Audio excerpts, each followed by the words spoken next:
આપણે જે ધારાસભ્યને ચૂંટીએ છીએ, જે સાંસદને ચૂંટીએ છીએ કે કોઈ નેતાને ચૂંટીએ છીએ, ત્યારે આપણે વિચાર્યું છે કે આપણે કોને ચૂંટી રહ્યા છીએ, આ નેતા કેવા પ્રકારનો છે, તે સિટીમાંથી શું કામ કરશે, આપણા ગામ માટે શું કામ કરશે, આપણા સમાજ માટે શું કામ કરશે? ના, ફક્ત આપણે તે કરોડોપતિ છે, તે ભાજપમાંથી આવે છે માટે તેને ચૂંટતા આવ્યા છીએ. આમાંના એક ભાજપના ધારાસભ્ય બોલેલા કે ગુંડા હવે ક્યાં રહ્યા છે? ગુંડા તો બધા ભાજપમાં આવી ગયા છે. આ ધારાસભ્યના શબ્દો છે.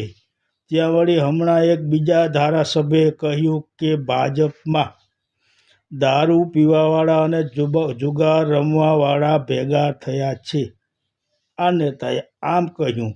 ત્યાં વળી એક બિહારના હમણાં ચૂંટણી થઈ તેમાં એક ભાજપના નેતા, તેનું તો નામ પણ લઈશ, પ્રમોદ પ્રસાદ, તેઓએ તો બોલ્યું છે તે હું અહીં આ વિડીયોમાં બતાવી શકતો નથી. મારો છાત્ર ધર્મ તે બતાવવાની ના પાડે છે, મારો હિન્દુ સંસ્કૃતિ તે બતાવવાની ના પાડે છે, પરંતુ આ ધારાસભ્ય જુઓ તો આપણી યુવતીઓ વિશે કેવું બોલે છે.